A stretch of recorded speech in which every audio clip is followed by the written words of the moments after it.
120. jelese tercüme-i Kur'an'ımızdan ve Hz. Musa Aleyhisselatü Vesselam'ın dahsan zindagisinden 30. bölük, 30. kısmet.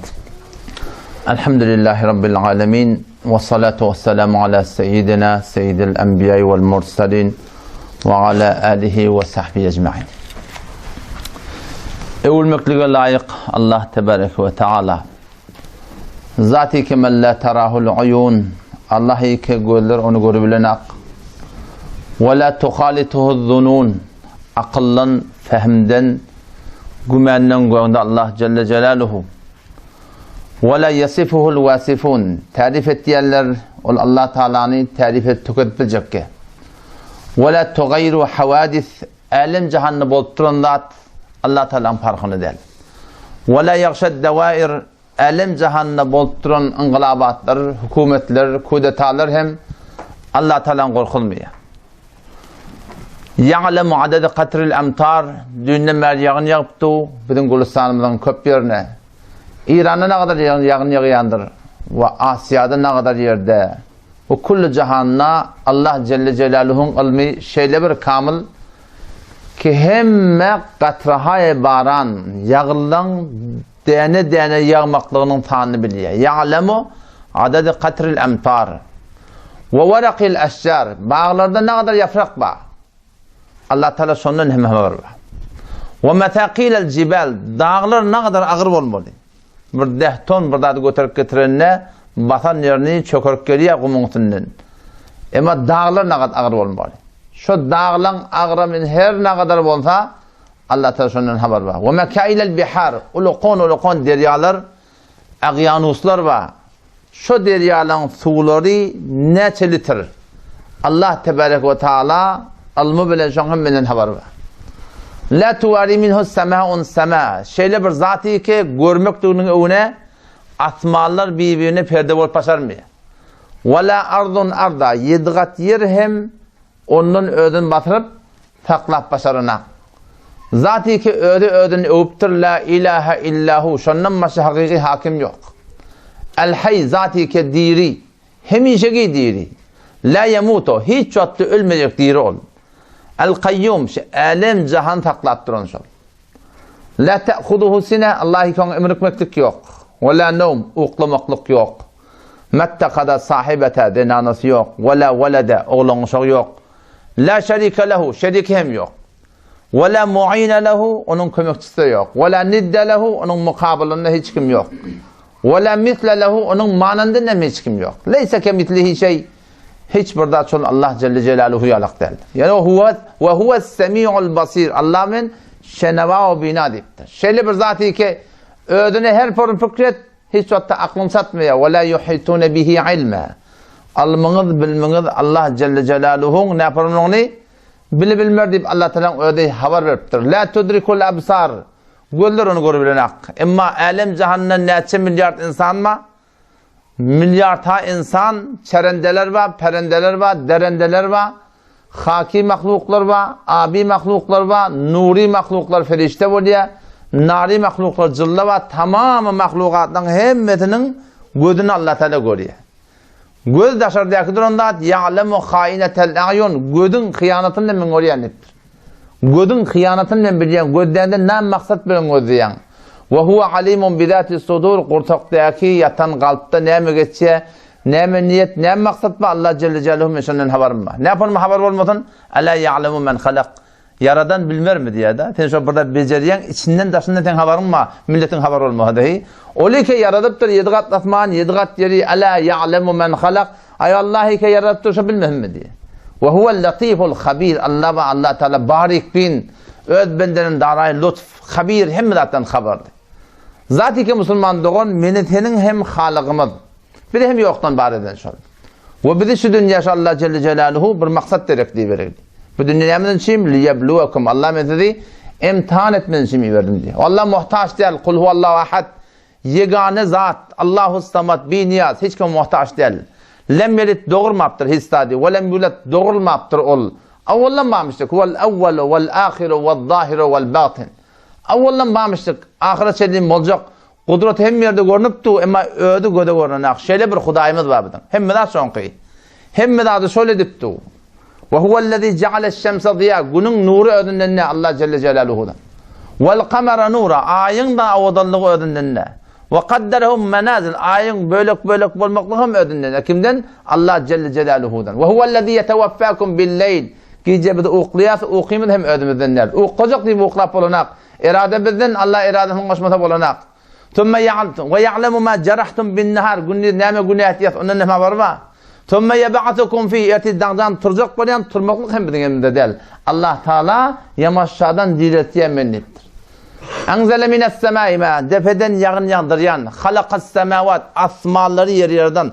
Şuhuratları bizden gözünde öğreniştir. Kağıtta asman avadan nuvadap avdallam turan asman yıldız defeden düngdürlüp turşun gözü yakında yürüngüç ya. Bir nihayet zahanla. Bir nihayet zahan. Şulan hemmetinin hakkında Allah Teala ne ettir? İnnallâhe yumsikus semâvâti vel arda en tezûle. Birçok şu Allah şu asmaları yere taklayan nemeden? Taymaklıktan ne? Her gayet öz zayinle du. Yıllar boyunca du. Aylar boyunca du. İnşeme du. İnnallâhe yumsikus semâvâti. Birçok şu Allah şu asmaları taklayan vel arda yere taklayan tezûle. Eğer taymaklıktan ne? Ve le inzâlete eğer tayata. Kim takacak yine? وَلَيْنْ زَالَتَا اِنْ اَمْسَكَوْمَا مِنْ اَحَدٍ مِنْ بَعْدِ. Yani şu Allah Celle Celaluhu'dan başka Müslüman da onu takacak yok. Şu Allah Tebarek ve Teala bir de şu dünyada imtihan için verdir. Şu imtihanı da Müslüman doğun bizim ömrümüzde iki tane zahmet var. Bir bendeki yetmeklik var, bir namayendeki yetmeklik var. Bir ödümüzü doğurdurmalı ve bir de doğruluğun ötmekliğine bir zahmet çekmeli. Bir de iki tane vazife veriptirler. O Türkmen diyor ki öden kavgazan bana halkman işin olmadan bir %100 Kur'an'a terse, %181 Kur'an'a terse. Öden kavga olmalı, kavluğa zahmet çekmeli. Ne kadar ki sen marakim elinden geliyor, malından, canından, dilinden, her bir dadından kavlun ötmekten için ne yapmak gerek? Zahmet çekmek gerek. Hazreti Ebu Hureyre radıyallahu anhu ayet semi'tu Resulullah sallallahu aleyhi ve sellem Peygamber Hudasan'dan eşittim beni. Metelul mucahidi fi sebilillah. Allah'ın yoluna zahmet çeken adam misalliktir. Peygamberimiz şun sogabını düşündürecek oluyor da. Bir adam ki Allah'ın yoluna zahmet çekiyor. Öd kavi, öd namazı, öd namaz zamanı, öd dehreti, öd hecabı, öd sünneti, öd şeriatı, öd gayim. Yine de şu Allah Teala'nın Kur'an'ına aydan hükmüne var ki kunu ensarallah, ey bendelem iman eden adamlar Allah'ın dininin kömekçisi olun deyiptir. Şu kömekçi olmaklıktan çürüyüm ala dedip zahmet çekip veren adamın sogabını düşündürecek oluyor Peygamberimiz. Ne kadar sogabı var? Bir öd kavda. Öd kavlıktan başka bir cüdeyagane halkın kav olmakla zahmet çekmeklik var. Şu ne deyiptir? Vallahu a'lemu bime yücahidu fi sebili. Allah biliyor kim Allah'ın ona zahmet çekiyor deyiptir. Şun her kimin yüreğinden bir Allah Teala'nın haber var. Halkın neme niyet bilen yaxşılık etdiğini, neme niyet bilen sadaka berýänini, neme niyet bilen etiqatdan, amaldan, zatdan görünmeýän kim bilýär Allah Teala'dan başga bilecek yok. Allah bilýär kim Allah'ın rahmet çekip bereni, kimin niyetinin doğruluğunu. Ýöne Peygamber Hudasan näme diýär? Meselul mujahidi fi sabilillah. Allah'ın ýoluna rahmet çekýän adamın sogaby kemetelis saim diýipdir. Hemişe arada, ömür taýy, el-qaim, hemişe namazda. El-Haşi hemişe Hudaý Teala'nın aydan ne var yaşap. Er-Raki hemişe rükuda, hemişe secdede ediptir. Şöyle bir adam tap olur mu? Hemişe namazda olsun, hemişe arada olsun, hemişe Allah'ın aydan ne var, hemişe rükuda, hemişe secdeden tap olur mu? Böyle bir adam tapmakla Müslüman doğun, emeli suratun naqin. Ama bir adam vakti Allah'ın yoluna zahmet çekip veren adam olsa, her bir suratında. Yani Allah'ın ona rahmet çekmeliğine fakat yani gurrun vermek değil. Belki haydi bir muratta öz kanıbadağında, öz daşta oynağında kavluğun, şeriatın ötmekliğini aladet yanmasa şol adam hem şeyde bir sogaba şamil olacak Müslümanlığı. Sogaba hiçbir Rabbinden beraber değil. Ca'a raculun ila Resulillahi sallallahu aleyhi ve sellem. Bir adam gitti Peygamber Aleyhisselam yanına. Fekale dulleni ala emelin ya'dilul cihad. Resulullah bana bir amali kökül Allah'ın ona zahmet çekmeklik bilen sogabşın deňmesin deyip. Başka bir amal. Namaz var, hac var, arada var, zekat var, sadaka var, salam var. Muhtelif amal var dinle. Ya Resulullah bana Allah'ın yoluna zahmet çekmeklik bilen başka bir amali kökül keşen sogabı deňmesin deyip. Peygamber Aleyhisselam la aciduhu deyip. Mene tapamak deyiptir. Ki Allah'ın ona zahmet çekmeklik bilen sogab deňmesin. Yok deyiptir. Onu sonra deydi ya, hel testati'u ida haricel mücahid. Sen başarır mı deyiptir. Vakti bir adam Allah'ın yoluna çıkıyor. Kılıçla vuruşmağına var ya. Namaz öğretmeni var ya. Kur'an öğretmeni var ya. Akide öğretmeni var ya. Amal öğretmeni var ya. Eğirliği düzeltmekliğe rahmet çekiyor. Zaman düzeltmekliğe rahmet çekip veren adam. Bir adam Allah'ın yoluna çıkıyor. O taraftan tedhulu mesciden fetekumu la teftur.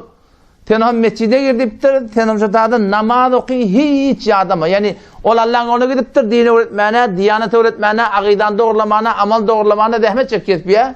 Sen de bu taraftan şu bir gün, 2 gün, 5 gün, 10 gün, 40 gün, 1 ay gidiptir Allah'ın yoluna rahmet çekmeyene. Sen de mescide girip şol namaz okuyup durdun. Ve tesumu la tuftir. Hemişe de arada tutup durdun. Şu gediyençe. Şeyle burada başarır mı dedi. Kale ve me yestetiyon dedik. O adam dedi kim şey başarır ya Resulullah deyiptir. Bir adam Allah'ın yoluna gidiyor. Falan ovada bir namazi ammottur, bethicabi ammottur, camiada tirekeçilik yoğun olup var ya, camiada zekat yansın çıkıp var ya, şıratların doğrulamaklarına alada çetleyen adam, vakti kişi öyden çık ya, o adam da mescide girip, şol arada, şol namaz okuyup dur da, bir adam şey başarmaz deyiptir da, en iyisi başarmayacaklık yalak Müslüman doğun, Allah Teala'nın yoluna rahmet çekmeklik, şicre bir sokapıl da. Bizim Türkmenliğin ahline mi, şol kıyışık da biliyor musun? Ödün avatan olur deyip var, biri beter bir yalta bar getiriptir da, ödün avatan olur, oğul halk bilen işim olmaz deyip, he o da katı yanlış şey. Katı yanlışlık. Kur'an ne geliyor? Sure-i Furkan ne geliyor? Cihat diyenler ne mi? Cihadın anır başı kafirle bilen kılıçta koşmaklık. Onun merdeken cihat var. Mevlana Muhammed Ömer Sabahli rahmetullahi aleyhin fetavatında geliyor. Cihattan sonra yaptırırlar. Onun için mescidi yörtmektir. Mektep yörtmektir. Moğlusuluk yörtmeklik, şeriat uğruna tavsılık yörtmeklik, şu davet tebliğ. Haydi bir dedi ki şeriat uğruna dinin ötmekliğine alada vaha deyiptir, şun hem cihadı fi sebillah gire deyiptir. Sonra Kur'an'dan ayet getiriptir. Sure-i Furkan'la 52. ayetini Allah Teala ne diye? فَلَا تُطِعِ الْكَافِرِينَ Ey Muhammed Mustafa aleyhisselam, sen kafirlan diyen etme. Bir böyle kafir, dini inkar kafir. Bir böyle Müslümanın küfrü var. Burada kafirin kofru var. Kafirin kofru ola kuna hem de inkar edip başlıyor. Müslümanın kofru ne mi? Müslümanın kofru dinle diyantek bazı yok deyip başlıyor. Edenak, yengil tut ya, maskar et ya, barda et ya. Şu Müslümanın kofru deyiptir. Allah ne mi diye? فَلَا تُطِعِ الْكَافِرِينَ Ey Muhammed Mustafa kafirlan diyen etme. Ne şükür nasifas olup veren adamdan uğruna gitme. وَجَاهِدْهُمْ بِهِ cihaden kebira. Şu Kur'an bilen cihad et ya Huday Teala. Kur'an hemen doğruluyor? Kur'an avval başına akidan doğruluyor. Amal doğruluyor. Ve khastan khas ahlakı doğruluyor. Sıfatı batinin doğruluyor. Ama şu da Müslüman doğun avval baştan mücahid bolmaklık o da. Peygamber ne diye? El mücahid men cahade nefsehu deyiptir. Mücahid ola demiyor ki öyle bilen uğraşıyor. Öz gözün namehlinden takkacak, gıybattan takkacak, töhmetten takkacak ödünü. Ödün telekeçilikten takkacak, şuradan mücahid deyiptir. Bir kadam, bir zahmet ba, xod saziden çüreyim, ödünü doğrulamalı. Bu ikinci zahmet neyme? Cami-e sazi. Cami'nin kabalında Müslüman doğun, bizim neyme var? Zahmetimiz var, borcumuz var. Kuda itibarek utalab Kur'an'la kafirle bilen cihad ettiktir Peygamberimize. Bu münafıkla bilen, bila nispet Müslüman hayışına aslameyle bilen ki bedgatları, yok dağıtlar yonut ketbeli, ola bilen cihad ettiktir. Kafirle bilen cihad ne bilen mi diye? Kılıç bilen mi diye? Ol adı Müslümanları ki, la ilahe illallah Muhammed Resulullah deyip, ama şeriatı ters dağıtlar yonut ketbeli, ola bilen cihad ne bilen mi diye? Ola bilen dil bilen mi diye? Ya eyyuhan nebi, ey Peygamber, Sure-i Tevbe'de 73. ayetine geliyor. Ya eyyuhan nebi, ey Peygamber, cahidil kuffar, kafirle bilen cihadet kılzın bilen, vel munafiqin, adı Müslümanları ki şeriatı ters yaşap yerler, ola bilen cihadet ne bilen? Dilin bilen iptir. Aytmaklık, diymeklik, dehmet çekmeklik. O her kimem her dehmeti çekiyor. Şu atamanı ben şu an dehmet çekiyotin. Ben kimden çüreyim? Allah Teala ne mi diye? وَمَنْ جَاهَدَ فَاِنَّمَا يُجَاهِدُ لِنَفْسِ Her kim dehmet çekiyor, ödünün için dehmet çekiyor. Her kim dehmet çekiyor, ödünün için dehmet çekiyor. Ama hiç kim minneti yok. Her kim öde kadın paylattı. Öde sadakadın veriyor. Öde hayır hesrat netiyor. O Allah Teala vaadi verdir. Ola diyor ki, sından Allah deyip, Allah yüreğinde bol, Allah razıyla maktat yüreğinde dehmet çektiler, Allah beni yola şak deyiptir. وَالَّذ۪ينَ جَاهَدُوا ف۪ينَا Sure-i Ankebut'un ahir ayetidir. وَالَّذ۪ينَ جَاهَدُوا ف۪ينَا Olarike kuşet yerler, rahmet çek yerler bizim dinimizin yoluna. Bir de Allah'ın razı edecek olup, doğruluğu gösterecek olup. Ne yapacak ya Allah? لَنَهْدِيَنَّهُمْ سُبُولَنَا Biz de onlara yolunu da sert ettik. وَاِنَّ اللّٰهَ لَمَعَ الْمُحْسِنِينَ Bir şey Allah Teala şu nikukar, ona bana yaxşılık edecek olup adamlar diye. Bir adamı öğüdü kavu biliyor musun? Bir adamı öğüdü kavu. Ama halkın fikrini değil, onu Allah Teala'nın yanına kavu değil yani. Öğüdü kavu, Allah Teala Cebrail Aleyhisselam'ı falan şehir barda ağdır deyiptir. Ağdır mağına barında umumen Arap yerler Hudaydakan dan vakti geliyor. Danı uyanlarına geliyor. Sonra Hazreti Cebrail Aleyhisselam görüptür ki bir var ibadet gözar. Çırak su vuruyor. Isın yalkımı geliyor. Orada bir teheccüd gözar bir yaşlı aktakkallı yanıyalak. O zaman sonra ya Allah deyiptir. Size benden mi ödün haberim var? Şuradan şimdi ibadet etmedi. Bunu ne mi deyin? Onu şöyle bilağdır deyiptir. Ne mi deyip? Çünkü şol meni Allah'ın aydınını tertatları gördü, bir hecabini gördü, bet hecabini gördü, bir namazını gördü, bet ahlakılar gördü, şeriat tertatları gördü, şuna için rengi ütkemedi diye. Kıyın da görmektir yürekte mi? Hayır ödüm kavuğatan moliye, halk benim işim yok. Ya bu kavuluk, Allah Teala'nın yanına kavuluk da Müslüman'dan. O zaman şu taydan marakiyim, seyedeyli zindegimizde, beher nehvi, ödünü ketmeyi dehme çekmelerin. Beher nehvi camiada kavuluk ötmeklikten için bir dehme çekme. Dünyanın önünde bir yerden vurup ne ettiniz? Türkmen Sahrani hani doğrulacak yaraktınız. Ben dedim, ben ödüm doğrulayabilirim, hürham oldum dedim.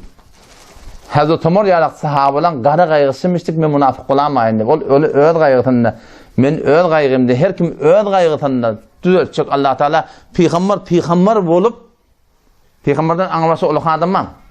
Peygamber bolup Medine'nin hemmetin bir yürüyle bilmektir. Hemmetin bir yürüyle bilmektir. Medine'de iki yürekli adamda varmıştık. Bilansat münafık adamda varmıştık. Peygamberin helini töhmet turup durun. Peygamber dil getirip durun. Yalandan adı Müslümanlar Peygamberin gidip 70'ten yaran öldürüyen.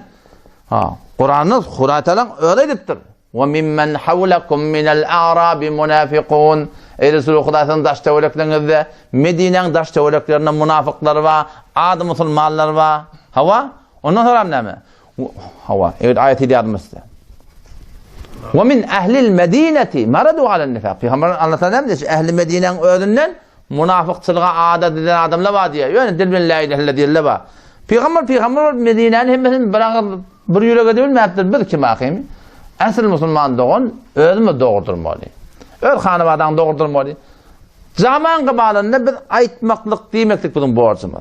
Kulak atsa kulak atar, kulak atmasa kulak atmar. Evet aytmaklıkta ahlasımız, ahlakımız, muğiyetimiz, mekan, şuburdatlık taraf, beleh ve ehsen encam vazif etmektik. O kalın kimin eline? Allah Teala'nın eline. O şu dağıtlar Müslümanların bizim zindegimizde bolsa, inşallah şın bereketine biz gün boyun öser gideriz.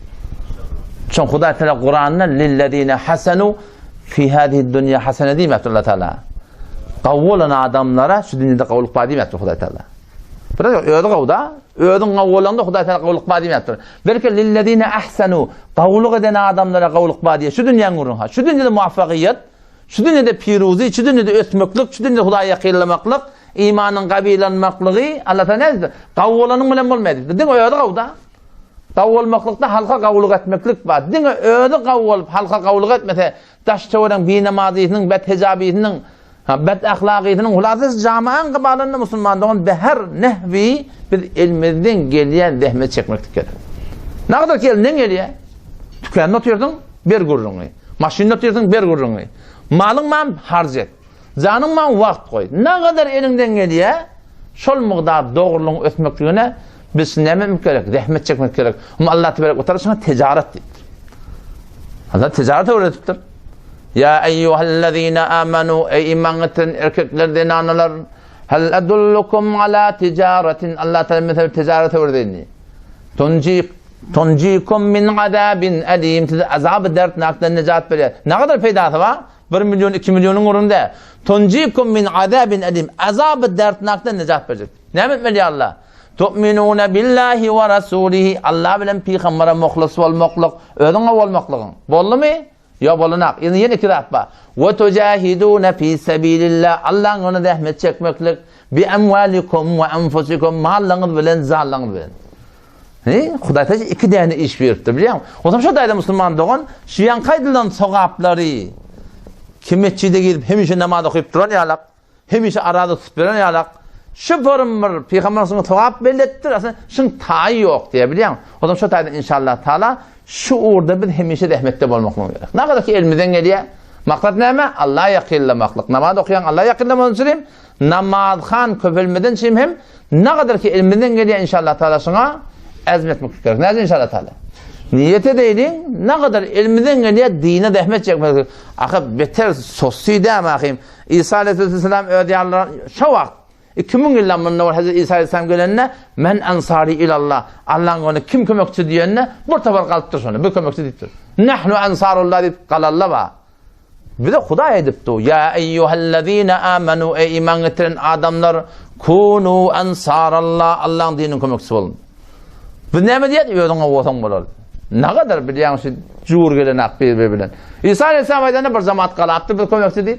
Birlikte kalanı bir doğut biliyorsun. Şu şeyle olmalı Müslümanlar. Onun şu tarzdan barbar orlap aytıyam şey ki bizim zindagimizde Müslümanlar oğlum şu iki tane kavuluk görünüp durmalı. Ödümüz kavi, öd hanım adamın kavi. Camianda ne kadar elinden geliyor yaşam miqdar kavuluğa rahmet çekmeklik her miqdarı ki elimizden geliyor. Onun sonra Müslümanlar yaşayışımızda bizim muhtelif halatlar var. Bir mesire alıp var ya Allah. Sakkal men ağaracak ya men edek kalsa. Ata men edek kalsa çıkaracak ya edersin. Sen gul men gul olup vermeli. Bizim elimizde de. Ağla bilasın yokmuştuk. Hallata alel insani hinun mined dehri lem yekun şey'en mezkura din. Hayır sana şeyde bir vakti gelmedi mi kalsın heta yad eder ya lak hisset değdi mi diye. Şeyde bir vakti gelmedi mi diye. Sen yoktu galiba biliyorsun. Sonra Allah tabi yarattı. Merhele merhele. Ve lekad halaknal insane min solaletin min tin. Palçıktan çıkarıp sebzicat hububat edip bunu Huda Teala sufranın başına getirip ene tamız iyip bizim işimiz diyalak. Thumme cealnahu nutfeten bir damzatı edip fecealnahu fi kararin mekinul qaim kararga ki enen görüldüğümüz zayladı.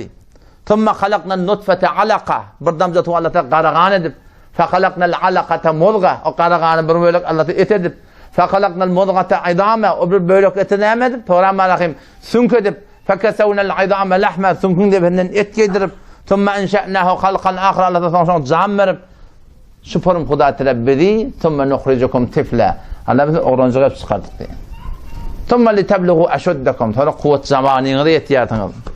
Edermen mol yartın o 35 40 yaş aytyan yerin. Türkmen nemi de defen yerden tuğ çıkaracak deyip. Thumme li tekunu şuyuha sonra qarı yartın. Thumme innekum ba'de zalika lemeyyutun. Ondan sonra qat'an siz ölecek diye Huda Teala. Müslümanlar bir mesir edildiği gibi alpar yallar muhtelif sehneler var bizim zindagimizde. Enemden görünekte bizim haberimiz yok. İnelekim gelecekte de sehne-i zindagi var. Oğluluk bir sehne-i zindagi. 5-6 yaşa bizim yardımımız da şunak neyme edildiğimiz. İşte burada ketem bu oynatan ait diye falan dat bollu deyip. Bilem de aklım bir sehne-i zindagi şu. Bir mesir zindagi şu. Horam geliyorsun, ululup başlıyorsun, çarşat hevat edip, onu hevat edip, bunu hevat edip, 13-14 yaşta teyade yeli gidip başlıyor. Odan da görüyorsun geliyor, kellen kaldırırsın geliyor. Toram şu kıdığının başına ölünüyorsun. Ama oğluluktaki edin oturup önünü gülüyorsun. Ben şey ettim, ben beyttim. Horam oğlun şoklu oluyorsun. Oğlun şoklu olup da soram şeyde yuvaş ağ takkalı olup var ya. İnerdekim şeydi Müslümanlığımız ölüp de dünyadan gidecek. Bir sahne-i zindagi. Ama şundan evde de ne kadar ha sahne-i zindagi var. وَلَقَدْ خَلَقْنَا الْاِنْسَانَ وَنَعْلَمُ مَا تُوَسْوِسُ بِهِ نَفْسُ Allah Teala etti. Bir sahne-i zindagi şu dünyada. وَلَقَدْ خَلَقْنَا الْاِنْسَانَ Qatten bir de Allah insan yarattık. وَنَعْلَمُ مَا تُوَسْوِسُ بِهِ نَفْسُهُ Yürek neymi husus etti. Yürekte neymi girip çıkıyor. Bir Allah ondan haberimiz var. وَنَحْنُ أَقْرَبُ إِلَيْهِ مِنْ حَبْلِ الْوَرِيدِ Biz şahreki gerdenlerine Allah biz insanı yakinliye. اِذْ يَتَلَقَّ الْمُتَلَقِّيَانِ عَنِ الْيَمِينِ وَعَنِ الشِّمَالِ قَعِيدِ Tağ tarafta ferişte, sol ferişte, yer ferişte, zor yarıp dururlar amal namaları. Allah Teala men şolardan da yakin edip. Şeyle bir zat iş. Şeyde bir aşağı bir İnne kunna nastansikhu ma kuntum ta'malun. Allah bizim etdiyen işlerinizden niye? Nus haberdar etdiyen. Erti şını kıyamet gün ölünden sonra lab barahim filmet koyacakta Müslümanlar. İ'malu ma şi'tum dipti Huday Teala. İcade veriptir. Ne emetçek olan ediverin dipti. İcade veriptir. Radi de yöne. Ne emetçek olan edamalı. Huday Teala icade veriptir. Yani radi de yöne. Şeydi bir yaşap bet. Yani kim yeni evde bir makta izlendiğimiz var. Yeni bir evde bir bozukta atpa. O ne mi? Ölüm olacak. Ve caat sakratul mevti bil hak. Yani kim ölüm kıyınçılık bilen ne kadar hakikatlen yüzünü açacak. ذَٰلِكَ مَا كُنْتَ مِنْهُ تَحِيدٍ Şolgun ayrılacak. Kaçacağında adın şu değil. كَلَّا اِذَا بَلَغَتِ التَّرَاقِ İnelekim can karkara gelinne. Gelecek şu Müslüman doğum. Şol yağıttan çıkıyor şu kontrukma ilanı. Ölümden ağlayanmam. Tükane gelip de ölümden ağlayanmam. Ölümden ağlayan yok. كَلَّا hergil beyle del. اِذَا بَلَغَتِ التَّرَاقِ Ulvatika can karkara gelse. وَقِيلَ مَنْ şonna ayrılacak men rak. Dua okuyan getirin. Yasin okuyan getirin. Tebele okuyan getirin. Kur'an okuyan getirin. Çüfleyen getirin. وَقِيلَ مَنْ rak. وَظَنَّ أَنَّهُ الْفِرَاق Şolun adam yaqin edecek. Ölmeli, gitmeli, ebber gitmeli. Şolun adam hakka gülüne tutacaklar şunu. وَظَنَّ أَنَّهُ الْفِرَاق وَالْتَفَّتِ السَّاقُ بِالسَّاق Baldır baldıra soruşma andıracak. Can çıkma andıracak. وَتَفَّتِ السَّاقُ بِالسَّاقِ Nile karşına gitmeli ila rabbike yevme idinil mesaq. Bun Allah karşına gitmeli. Kümüştefede tercüme Kur'an mı? Kümmede gitmeli, teran gitmeli, beyle gitmeli. Ne kadar bir mesire karşına gidip de ölmesini belirtiyat. Ama onun bir de ihtiyar yok. İla rabbike yevme idinil mesaq. Sorun Allah karşına gidip de Müslüman doğun. Ta kıyamata çelliyim şu tadibet kabırda olacak adam. Kavuluk olsa kavuluk cennetin bağı, tehlikelik olsa tehlikelik cehennemin oyu. Ta ki kıyamet bulunur yamaçlardan. وَنُفِخَ فِي السُّورِ ذَٰلِكَ يَوْمُ الْوَعِيدِ Sonra İsrafil Aleyhisselam tüytüğünü çalıp hemme dağıttır, ölün dağıttır, dirilmeyen duracaklar. Allah'tan emri. Bir insan ne? Tamam heyvallar, her dağdaki zalimmiştik. Hesap kitap verme Müslüman doğun. Şundan hemmeti Allah'tan emrine dirilip de elam edecek. ذَٰلِكَ يَوْمُ الْوَعِيدِ Habur korkulayan gün madi, hesap ba, kitap ba, cennet ba, cehennem ba, şol gün şuun niye edecek diye. Hem evracık gidecekler adamlar. Adam şonna, her kişi tağ tarafta ferişte, tağ tarafta ferişte, şıla, Huday Teala'nın ferişteler de, Allah tenşo bir tüyyen adamın bulunduğunda, şu tüyyen adamın tersini birbirişinde ne kadar kıyın olayan, şu feriştelerde erti kıyamet günü bir ne kadar günah ediptir, ne kadar yıgrendiriptir, hatta soğun yiyen de şöyle ediyet boluyor diye. Adam ne hemen yıgrenteşiz ferişteleri yıgreniyor diye. Erti Allah Teala ferişteleri bir rivayette var ya mahsus bir hakim edecekler, memur edecekler, hesap kitaba karşına alıp gidecekler. وَجَاءَتْ كُلُّ نَفْسٍ مَعَهَا سَائِقٌ وَشَهِيدٌ Hesap kitabı var mı? O da giyin meydan, kıyamet günü. Adam kasar mı ya kasmar mı? Kasar mı ya kasmar mı? Eğer günahkar olsa. Niye gideceğini bilmez. وَجَاءَتْ كُلُّ نَفْسٍ مَعَهَا سَائِقٌ وَشَهِيدٌ Bir de irinden tür balık kaçacak diye. Yor böyle gitme. Bir de sana şayet balık kaçacak. يُغْرَفُ الْمُجْرِمُونَ بِسِيمَاهُمْ Günahkar adamda kaçacak diye böyle şeyler. Allah Teala mağlayından tasını tutacak diye. Sürek kaçacak şeyler. Bin nevasi vel akdam ayağından tutup diye sürek kaçacak diye. وَلَا يُسْعَلَ عَنْ ذُنُوبِهِمُ الْمُجْرِمُونَ Kafirler, bidin, adı musulmanlar günahlarından sorulacak yerler. وَيَوْمَ تَقُومُ السَّاعَ يُبْلِسُ الْمُجْرِمُونَ Namit bulacaklar. وَيُقْسِمُ الْمُجْرِمُونَ Kasam içecekler. Vallahi böyle de, vallahi şeyde de. Hatta müşrik adamlar ki Allah'a şirk getirttiler. Vallahi Rabbina ma kunna müşrikin. Allah bilen kasam, Rabbimiz bilen kasam. Biz müşrik dedik. Biz şirk edemek. Biz tevhid bilen yaşadık deyip ama şirkine şirk demeyeni o dinle Huday Teala'nın yanına kasam içecekler deyip. وَلَوْ تَرَى Eğer sen görsen idil mucrimun ulvatiki günahkarlar نَكِسُوا رُؤُسِهِمْ عِنْدَ رَبِّهِمْ Başları aşağı şöyle. Huday Teala dağıtgahına varmalı. Şunu ikrar edecekler. Rabbena absarna ya Allah biz gördük hakikati ve semi'na eşittik. Ferci'na na'mel salihan ya Allah biz evlap idi verdi beti. Ne edecek? İnna muqinun. Biz yakin ettik ya Allah. Kıyamet neme, cennet neme. Ya Allah biz iyi verdi dahi. Biz evlap gideyli. Hava yamaçlarımız kavuş edecek. Kavamel edecek deyip şu doğrulatınla Ha işte menden arasında Allah tarafından elan olacak. Vemtazul yevme eyyuhel mucrimun. Günahkarlar sayılın diye açacak diye Huday Teala. Allah'ın razı edilmedik adamlar, günahkar olan Müslümanlar sayılın diye açacak diye Huday Teala şundan. Ama Azam rahmetullahi aleyh dana selim namaz okuyan vaktlarında şu ayeti zol öğürlep okuyor. Vemtazul yevm eyyuhel mucrimun. Ey günahkarlar, bu cüda olun diyen günü adam hayta bir böylekte olacaklığı Allah biliyor. Şoluna Müslüman da onda ehmet çekmek gerek. O zaman öğrek var yardım o zaman hesap kitabı akışını arttırdı da o hem şu dağda yeni bir sahne var. Ferişte gelecek, tamamı name-i amali kibir ediptir, yarıp getirecek. Ve kâle qarînuhu hâdâ mâ ledeyye atîd. Ne amadı. Allah tarafından şu iki tane ferişte eylem var. El-kıyâ fî cehennem kulle keffârin anîd. Barın cehenneme aklan her bir nasefas, naşükür, anîd, kînetûz diye. Bilansmet adamlar ve kînet haklıyarlar biliyor musun? Arada diyorum her yerinde bir yük varımda. Ötünle ondan bir gurum oldu da. O şu 2 yıl olur, bir yarım kaygısı olur. Ama sonra yamaçlarla salamışak koyuyor. Öyle inilemden o yüzüge tuşu baba burada otur el çek baba sen dedim. Burada bir gurum oldu da öyle ya gıda sen burada attıydın, sen burada attıydın. Kînet haklamaklık. Yine Allah Teala ne mi diye biliyor musun? Siz cehennemiyle sıfatı. Ne? El-kıyâ fî cehenneme kulle keffârin anîd mennâ'in lil hayr. Cehennemiyle bir sıfatı ne mi? Hayırdan kaytarıyarlar diye. Öyle ki doğruya denek, ödün ki hayırdan kaytarıyarlı, halkı da hayırdan kaytarıyar. Takkala attık ya, hecaba attık ya, şerikata attık ya, sünnete attık ya. Mennâ'in lil hayr mu'tedin, ödü mutecavil, ödü şerikata öyle de. Murib, onun ne etti? Şekoklu yedi.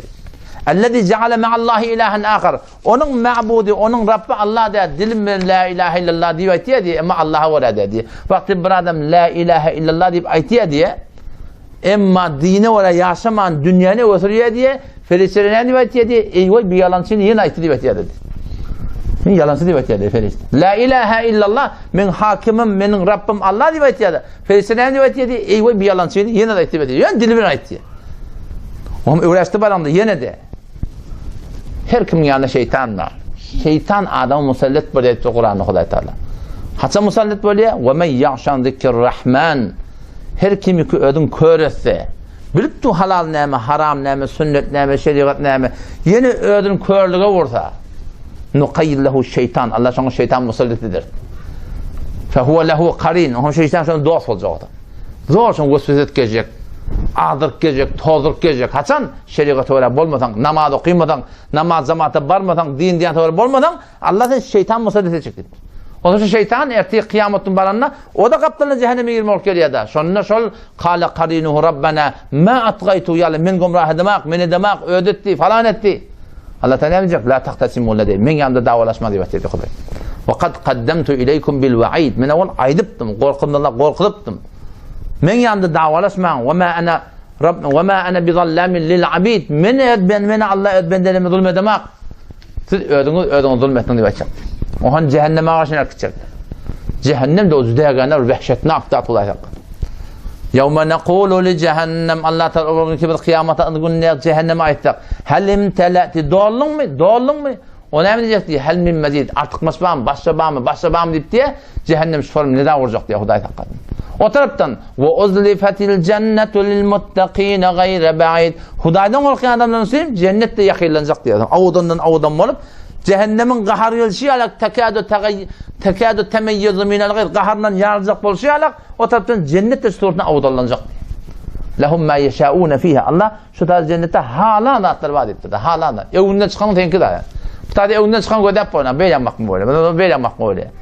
Ama o tarz evinden çıkanın tenki.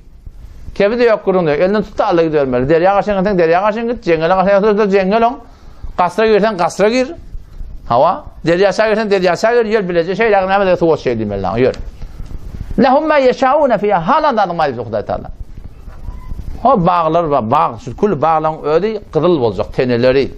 Şakaları gümüş olacak. Her bağdan bir müvede porum meyve çıkacak diye. Bağlar asansörü olacak. Yani şu oturanda bağlar İngilizce diye. Otursan diye kıyışatan onlara kerek İngilizce. Göğünlerden ondan göğünek kalıyor. Kuşçakallar, şakalan, her form kuş var. Şimdi uçup ya hem avadan hem etli hem tagamlı. Ve lahmi tayrin mimma yeştevun. Hivat eden kuşun eti badi. Teoriyada kaplandı du. Ve hurun ayn. Ak gülleden analar. Çeşm ahuyi. Kevaib Allah. Anar fessan niptir. Atraba hem sen nisal. Tenkini yaşay 45. Yok menke 30. Ocrede. Atraba. Hem sen nisal.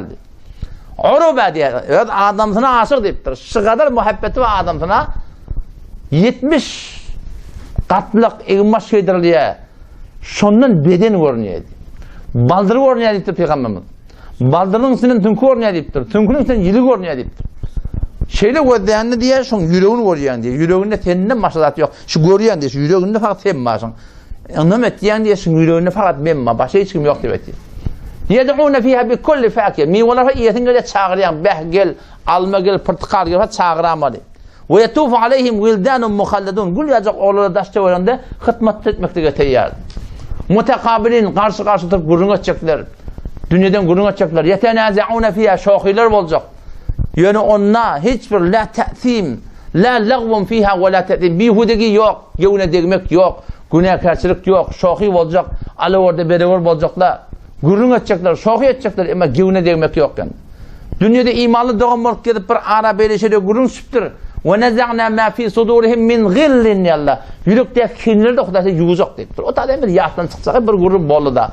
İmanlı gittir, o da imanlı gittir, bu da imanlı gittir. Tamam hemen Hudaysa yahtan çıkaracak. Doğun yalak olup yaşayacaklar. Qarlılık hiç vaxtı yok, ölmek yok, kakılık yok, peşev yok, dehret yok. Şu Tevrat'ında tedek yok, Yarısılık'ta onda tedek yok. Kısa bir yerden diden çıkma deyipti sahabalar. Onun imandan diğer bol çıkacak deyipti. Moşuk bol çıkacak deyipti. İmanından. Moşun iti bol çıkacak. Diğerin yani moşuk gâgıracak deyiptir. Moşukun iti bol çıkacak deyipti. Şol cennete Müslüman doğun teyarlık tapmadı. O tarafta yamanlar. Cehennem. Vahum yestarihûne fîhâ. Qıyık çıyık. Rabbena akhrijna. Yallah biz çıkar. Yallah biz çıkar. Yallah biz çıkar. Yanıp dolu dua edip dolu. Ne mi çıkacaklar? Na'mel saliha. Kavuş edecek ya Allah. Gayrellezî kunna na'mel. Avvakiden şimdi tövbe. Ya Allah tövbe biz çıkar. Allah ne mi diye? Evelem nu'ammirkum. Mesela ömür vermedik mi diye Huday. Ma yetedekkere fihi men tedekker. Şu kadar ömür kiden cobran çekon, cobran başarıyadan. Ve kad ca'akumun nezî korkudiyan ne geldi? Aydan mı oldu, diyem mi oldu? İnne bu tane haiş temennan hiç bir peydah yok gibi. O zaman şu da Müslüman doğun, merahil zindegimiz, biz şu an ne kadar geçiptir bildin? Enemin görüşünde bir merhile zindegi. Oğluluğumuz bir merhiledi, cavanlığımız bir merhiledi. Ne kadar cavan var aranında. Ölünmek bir merheledi, ölü olmak bir merheledi, maşil olmak bir merheledi, 40 yaş bir merheledi, 50 yaş bir merheledi. Bir şey alıp var ya Allah. Eyni şıratlar bizim İslam'da oraya bolmayışı ya Allah. Ola da bizim İslam'da oraya bolacak yani. Şimdi hemen Müslümandan ödüm. Şu taydan inşallah tabi eğer şol baştaki aydan 2 tane adım var. Şu da bizim yaşayışımızda kavga olmak, kavluğa da ehmet çekmek. Ne kadar elinden gelse inşallah son bereketine ümit bak Huday Teala bir hem nemetin imanlar kitin inşallah Teala. Musa Aleyhisselam'ın dastan zindagisinden yankı Hızır Aleyhisselam o divar doğruladı. Şu Gülyacık 2 tane yetim oğlanın dedelerinin kızıllan bir koyun şeyle bir taplı şu tada gömülü yatamıştı. Ulamalar şoň için näki nesihatlar çıkarttılar ki geçenki jeresion 7-sinde vakt bolman men durdum. Şu 7-nji jeresede, 7-nji nesihatta 4000 yıldan bundan bolan gurrun şey. Şonu İsa Aleyhisselam gelip gidende 2000 yıldan erak bolupdyr. Musa Aleyhisselam gelip gidende 4000 yıldan erak bolady. 4000 yıldan bundan la ilahe illallah Muhammed Resulullah ýadygylýar şoňa. Ama ne yaparım? Şu zamanda bizim peygamberimiz adı var. Hem tamam peygamberler bizim peygamberimizden gurrun etipdir diye. Şunu aydıptırlar. Ahirde mana bir ummat gelecek, forum olacak, secde olacak. O şol her bir peygamber için boşluk ediptir. Şol kadimden peygamberin adı bolup durupdur. Şu tadan Huday Teala Kur'an'ı ya'rifunehu kema ya'rifune abnahum. Mesih ile peygamber Musa Aleyhisselam'ın kavmi aynı şey oğlunu tanıyışarak peygamberimi tanıyırlar. Tanıyarak değil mi Huday Teala? Oğlunu yalak deyipdir. Sonra oğlunu nirehine menma, arkanına menma, tahniye mi kesiptir, sen biliyen oğlunu bilenek. Tanıkimiz göremdak, bilemdak yani. Oğlunu tanıyışarak şöyle tanıyırmıştık. Şu kadimden bizim peygamberimizin adı şolun adını bolup durupdur. O şun kuğunne ecip zat Tevrat'ta da şu peygamberin sıfatı yine ve tehrif oluyor. Şu aş kitabı şey ne yani? Taşında da yazman koyupturlar. Şu İncil şey. Mesih'in İncil şey. O zaman bunu Türk mezarada bir vakitte muhçak paydadılar bunu. Şu kümmette bir Hudayın bennefi, şahsi bename adını aytmak gereken yok. Hadi yani dünyadan gitti ol. Turanilerden Kurbanırdı Turani. Ve oğul muallime verziş rezmiydi. Ve ben şun yani bir müddet temrin ettim ödüm. Kâvatada yani Allah. O sonra şey kümmette ve Hudayın bir da mubtala olup adam öldürün yalak, bir daha den yalak olup bir dındağına gidip sonra da bir gayrak çıkıp gitti. Gayrada da bilmedik mavat tutturdum ya adam öldürdüm o da hepsi ebed bolup şu. Şu tada hulasa kalben kabul ettir ya zor bilen kabul ettirdiler adam şu tada Mesih'i bolup geldi. Mesih'i bolup da yöne gelin daha diyor Azerbaycan'ın tünden uçacağım bilen he orasını fiilo hürmet bilen kümmede götürdüler. Kümmetçoğlulardan meştim da Kümmetçoğlulardan eşittim ama gen galık diye böyle adam öldürdük gibi hepsi ebed boldu. Bu fiilo hürmet mı neme gerek?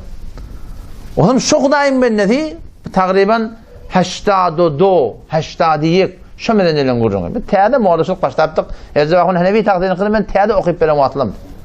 Şonuna bir gurrun döredi o zaman. Kümmette İncil paydiyarla bir vahir Mesih'ini ecib tebliğ et diye, katı tebliğ et diye, yöne paylap belli İncil'i. O zaman şonuna biz de ben de şahsen şon yani gittim o zaman. Gurrun ettim şu bilen, hatarnak adam. Şu cüre dille var ben ahımalı görmeptim henüz. Şu ataşenim görmeptim şu Mevlana Tarık Cemil şun yalık diyamadan şun yalık dili var men adam görmeptim. Bir doğru tebliğ ettiği mesihiyeti ki yani düşünmeden bilmeden duran yanında dolacak adam. Başta da Atakayr rahmetullahi aleyhi de vardı yanına Eyvahun Ensari de şun yanına vardı. Bizim üçümüz de bir keva ettik. Eyvah şuna adam Müslümanlıktan haberim olmayan bir kurundaş adam Müslümanlıktan dolacak adamı. Acip tebliğ etti. Meccani de İncil bir köveriye. O ben onun yanına vardım o tam şun. Gurundeş olduk, davet ettik. O da ettim, ben de ettim, o da ettim, ben de ettim. Vallahi Kur'an'ın bereketinden ben o zaman üstün çıktım o zaman. O zaman birden ne? Dua etmeyen durdu. Ya İthacan, tensin şak getirtirsin, tensin doğru yol sal, hidayet etsin, falan etsin deyip. O benimle gayretime dedi. Sen ne dua ettin, ben de dua edeyim dedim o zaman. O ben de dua ettim. Ya Allah sen bilen kim haklığın dedim. Ya Allah her kim hak otursun, sabit kılın hakla. Ya Allah her kim ne hakta otursun, nabud etip dua ettim. Ol emin ya İthacan dedim, ben emin ya Allah dedim. O zaman ondan kayıttık o zaman dedim. Onun kaygağı aldım, zahdan ben ne etmedi. Kümmetten İncil paylanıp ya. Ne kadar zaman oldu Allah'a çıptırlar. O zaman sonra kümmette öyle korak takdirlerin yanına ben vardım. O vakit kümmette zımma bir yerde okuyulmuyordu. Bir yerde okuyulmuyordu. Kendi yerde okuyuluyordular. Neçelik vardım ben hulata netice tapmadım. O diğer herkimde bile ne vardı? O zaman hulata bir gittik Pakistan'a karşı. Atakayr rahmetullahi aleyhi bilen. Denan oğlan son harcım borcum koyup bir gittik Pakistan'a karşı cemaat tebliğe. Niyetçi ki bir gidelim 4 ay cemaat tebliğde olaylı. Ordu dili öğreneyli. Evlilik gireyli, yamaçtan işleyeli, oğlan son harcın tafaylı. O yamaçlardan gireyli şu münazire mesihiyet ve mesihiyetin almışı tadı ba. Şöyle öğretiyerler, şöyle öğrenmeye gittik anne. Ama var pasportunuzu da alacağız biz. Var ya Pakistan'a karşı. Adam şondan merde seravana varamızda anında bomb koştu, burada etti. Ama hulası bir de değiller, şu an gitmeyen değiller. Ne mi değiller? Bu vakt olmuyor. Vakt tabir etmeyin, böyle tabir değil. Mevlana Mehmet Yusuf rahmetullahi aleyhi şöyle bir Goşt'ta Mufti Merdani okuyup verdi. Biz onun yanına vardık o zaman. Benim var ben, bir adamı ki ben şunu şeyle göremde Allah yardım etsin Mevlana Mehmet Yusuf rahmetullahi aleyhi. Bir sağda adam, şey göremde ben Allah yardım etsin onu. Mümin adamın alamatı diye şu. Bir için imanlı adam göremde Allah yardım etsin diye. O zaman böyle oturuştuk, gurrun ettik Mevlana şeyle, sporum, bütün Türk mesela şeyle, o beni ağlama andırdı o zaman.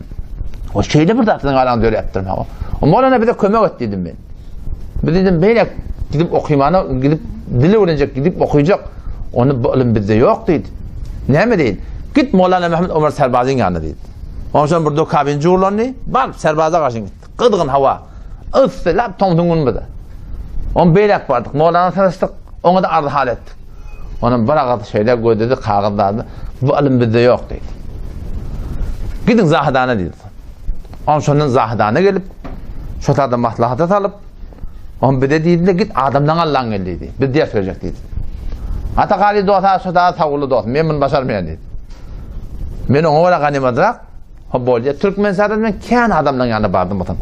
Ular nihayeten Gafurahun Sa'di o Qancıq şehrekte do't olan qatnaşan yerim.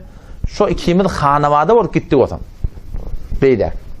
2 yıl biz şotada okuyduk. Baştan yanlıştım. 2 ay okuyduk. 2 xanavada 2 ay okuyduk. Bir Tevrat görmeyaptık, İncil görmeyaptık.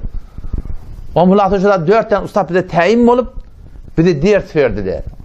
Uğurluk kepti mesela Ecvahun Hanefi tahtını okuyama atlamdı. Şu tadışı gıdıgıp barşıma Mesih'in hakkında 2 tane kitap yazdım Allah tevekkül. Burada birini girip bu da cembeline bağdır. Bir Tevrat'ın hakkında Seyri Novin der Tevrat ve İncil Emruzi. Ona Allah'ta tevekkül form yazdım ki medresede için ders verecek bu adam bolor yağlık edip yazdım. O bir de iddiahay bir esas der İncil Emruzi, şu İncil'le. Şonluk bilen sonra men iri CD'yi yazdı. CD uramalı. Anlatacak. Kitap çabacak olan harcıken, borcuken, Türkmeli kitap okuyan da yok doğru. Ama o kitapları koyduk, CD vurduk. Sonra onun da başlığına öldürdüler yani sonra. Yani ağırdan ne yani öldürttürdüler, kellen kestirdiler. Şu yankı Mesihiyet'in başlığını. Bir de bir tane herhangi işledik. Ve elhamdülillah şu fitne Türkmenistan'da yattı yani. O zaman çok konuyanım şu İncil ya Tevrat gibi oluyor da var. Hazır bunu çellim. Şu İncil hamana şil Salih Neve'de hiç çap boluptur diysen öten yıl kıvan şirk fark etiyor. Zor ütket yerler şunu. Ne ütket yerler Müslümanlığına cevap verirler.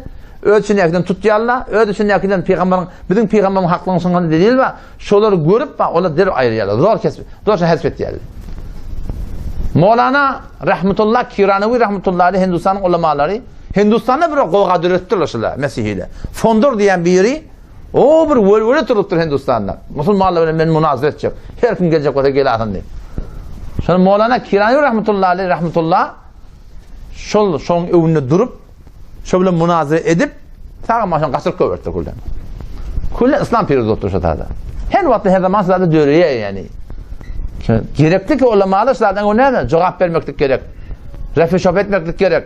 Şu hatta var rahim dikkat etseniz mahsus Türkmen dilli Mesihiyet tebliğ ettiği ama görün.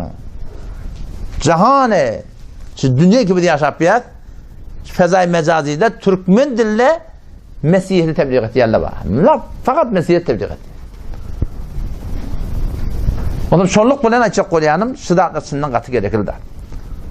Onun şu at İncil'le İncil'i kesen şun kun şulaşın çabet yerle şunna acip dat hazır bunu çellim ineme tehrif olsa da üç gösele de yolup bolup yamaşan yapsalar da yine şunna Peygamberin sıfatları var şunun. Peygamber Aleyhisselam'ın sıfatları var. Ki ne yapalım etti? Ben bir bölümü okuyup benim vaat odağa çekti bir burada. İsa Aleyhisselam dilinden işte İncil-i Yuhanna'da 13. bölümünün ahirine geliptir. Ey ferzendane menne İsa Aleyhisselam, ey benim oğullarım. Kibarem besiyar aziz hasti. Çekadı illa hazat kutahan. Ne kadar kutah zindagi dünya deyiptir. Bezudi bayet şamana bugzarama berabem. Bana koyup sizi gitmeye var yani. Anga haman Türk'ü beseran kavmun Yahud koftem heme cevap edin balimen hayit geçti. Her yerde ben gözde ertanır. Ama bana ne hayit yap. Ben tapmartanım. Ben ne hayit tamanes becai kimiyle ben bir ayet. Allah ben goyana çekecek deyiptir daha. Men gidecek gelmezse gelilmersin deyiptir. İsa Aleyhisselam şu vakti şuna aydık koyup duruyor yararlarla. Soram ne mi diye? Men az pederem derhas kaham kert. Pederem diyeni kadim dille Allah Teala atam diye demiştik diye. En şu adı Rabbin cemi arbab sahipkar arbab diye değil mi? Diyemeten kavi diyeten irade yok diye de var. Hakiki arbab Allah Teala. Hakiki Rabb Allah Teala mecazen sahipkarı da arbab diye. Kadim zaman Mesih'e şu zamanlarda Huday Teala atam diye demiştik diye. Hoşta da şunu geliptir sonra kılıyorsun farkını ağlaman Huday Teala'nın İsa Aleyhisselam atatiptir dedi. O da şurada inşallah Allah'ın netibette inşallah nikafta inşallah ayetip verelim. Himmet edeydin ki Allah Tebarek ve Teala hulasa bir de bir gün ölüm verecek. Hulasa bir de bir gün ölmeliler. Ölüm köpten köpüye atlamalı. Kabristan'a etmeye gitmektik gerek. Kabristan'a oturup fikretmektik gerek. Çından şunkun ölüm yattan çıkar Müslüman. Allah hemcem tevfik versin. O zaman inşallah Teala evla edin 15 behmen. 3 yılımız var inşallah Teala. Ve mesurata da fikredin. Denağla olan uşaklardan süreyim. 2 yeri celete var. Yekşenme olur akılada. Besini polun kaptacığından yukarı gitmeli. Akıdan ikileneceği. O penşenme onun üstada. Allah da şöyle bir harz etmeli, borç etmeli, oğlan uşak saklamalı olsa şoları da değil mi din diyanatın öğrenmekte gerek. Bu bir de haşim şey suhtatta bahalağılı biliyor musun? Şimdi seyyedin ranındanıdan şimdi kömekleşin bir yerine. O her kimi ki maşini var, zadı var, o da var boş kayıtmayacak olsun seyyedin. Bu bile kayıtlayanın hulata nefere şunun önüne olsa, 5'te olsa, 2'de olsa her kayıtlayanın şu bildiğin pul için bu beter çöpten çıkırlar biliyor musun? CNG olsa yine kavuydu. Hayır, biz yine var tabi sarf parayı her bir adım ona cıdap başaracak. Sonra inşallah birbirini de arkadaşlandırın. Vesselamu aleyküm ve rahmetullahi ve berekatuhu.